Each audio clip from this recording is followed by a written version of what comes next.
Bonjour Hélène Frade. Bonjour Vincent. La revue de presse française avec vous comme chaque matin. En français. En français, absolument. Avec le lancement d'abord hier par le ministre de l'économie de son nouveau mouvement politique, rassemblement baptisé En Marche. Emmanuel Macron annonce un mouvement pour abattre les clivages partisans entre la droite et la gauche, je le cite. La question, bien sûr, est maintenant de savoir quelle est la direction envisagée. L'objectif est-il la présidentielle de 2017 ? Ce mouvement est-il un sous-marin pour soutenir François Hollande ou un premier pas vers une candidature Macron ? Question du Parisien qui se demande pour qui exactement le ministre s'est mis en marche.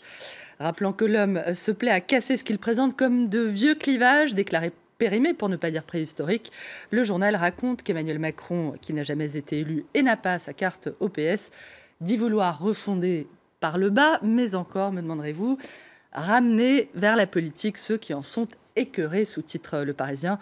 Ça reste un peu vague, je vous le concède. D'après un conseiller du pouvoir cité par le journal, si Emmanuel Macron lance son mouvement, c'est surtout pour être le premier ministre d'ouverture du second quinquennat de François Hollande.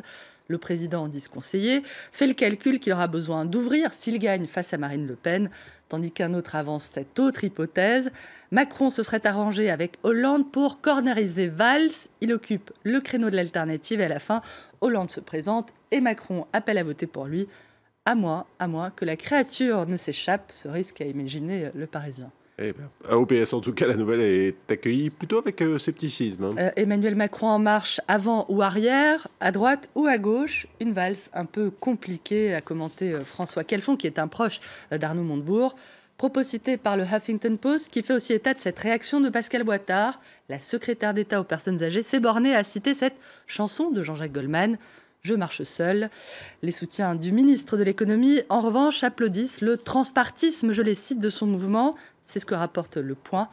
J'en ai marre des partis où, parce qu'on est de droite, on est con ou vice-versa. Il faut un peu avancer, déclare un enthousiaste. Tandis qu'un autre salue la volonté du ministre d'en finir avec la peste communautaire, je le cite, une maladie qui empêcherait de réformer. Alors, on a parlé des différentes hypothèses. L'opinion, lui, a une idée très très claire. Il pense que le mouvement d'Emmanuel Macron vise à soutenir une nouvelle candidature de François Hollande. Le journal soutient effectivement que le président est en train de s'échauffer pour 2017, de tout tenter pour redevenir, je cite, le candidat naturel d'une majorité en décomposition. Malgré l'adversité, malgré les mauvais sondages, François Hollande aurait décidé de tenter de rempiler. Dans le dessin de Cac, on le voit consultant Madame Irma.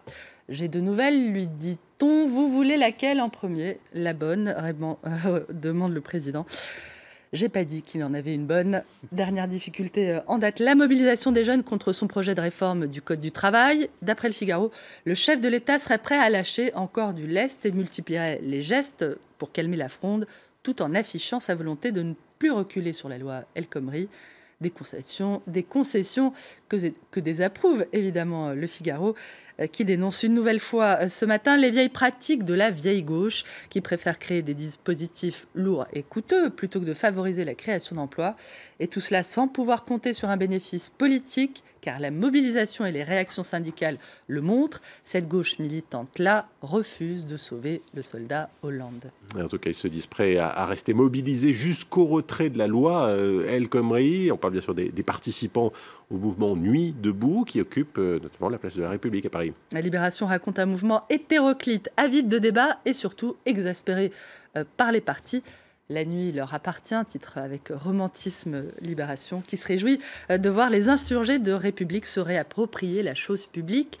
Une nouvelle génération éclot, annonce le journal, et contrairement à ce qu'en disent les vieux pachydermes cyniques, elle est hyper politisée, hyper connectée et surtout revenue d'une manière de faire de la politique. On pourra trouver de la naïveté dans ces mots d'ordre, mais elle renouvelle l'offre par sa fraîcheur et l'envie de débattre de tout ensemble. Macron, Nuit debout, deux ovnis qui n'ont rien à voir l'un avec l'autre, d'après les Échos, qui évoquent eux aussi ce matin ce petit vent frais qui chatouille la politique. La politique bouge encore, veut croire le journal. Et la boucle est bouclée. Merci Hélène Frade, merci pour cette revue de presse française. On vous retrouve dans 2 heures pour la presse internationale.